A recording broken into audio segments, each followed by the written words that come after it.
I'm Arica Rock. I'm a doctor of audiology at Bloomington-Normal Audiology. I grew up in Cullum, Illinois. It's about 60 miles northeast of here, and I still live there. Not a lot to do in Cullum.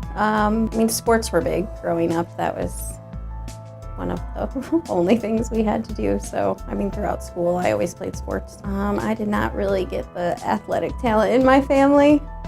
I had good intentions, but I'm the traveling audiologist. So, a Monday morning we have staff meeting in the morning. So I drive an hour to get to work, and I come to work for our staff meeting, and then I have a couple hours that I see patients, and then I get ready and I leave and go to our Pontiac office.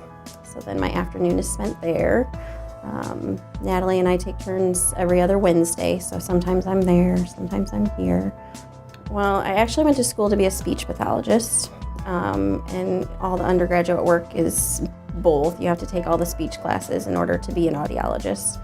But it was the audiology classes that I enjoyed more. I knew I wanted to help people, and then, I got thinking about all the personal experience I had, and it just seemed more like the right path. I never had ear problems or anything, but my dad did. He had tons of ear infections as a kid and has always had hearing loss. I also have an uncle who has severe to profound hearing loss from childhood, and then both of his children have pretty significant hearing losses. So it's been something I've always been exposed to.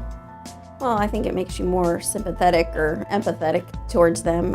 It's something, you're always aware of, and you have to change the way you communicate with them. And so it's just always something, it kind of came natural to me because I was used to talking with people who couldn't hear well. I had one guy who left here and he hadn't heard the birds chirp in years. And so as soon as he walked outside, he heard them, but he thought we had piped in bird sounds outside as he left, because he's like, no, that's just a little too much. And he swore that there was some kind of stereo system as he left, to make it, make the cell. And then he realized when he got home, he could hear them too. That was the biggest one. I thought that was funny. But then I had a patient, just a couple weeks ago. She'd always went to her grandson's Scholastic Bowl meets, and she couldn't ever hear what was going on because a lot of times they weren't facing her. She missed a lot of it. And then she got her hearing aids, and she came back, and she said that was the first time that I heard every word they said. I think the thing I see most often is that their family wants them to come in, and they don't realize that there's a problem. We get that a lot. Well, she made me come here. When we look at the results of our hearing test, we can tell them where they're having trouble.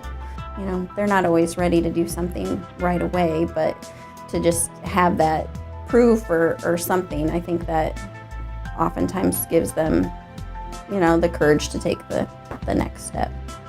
Sometimes they just have to see it. I think the biggest thing is they have to be ready. Nobody can force them into it. You come in, get your hearing tested, it doesn't hurt. It's not scary. We're not scary.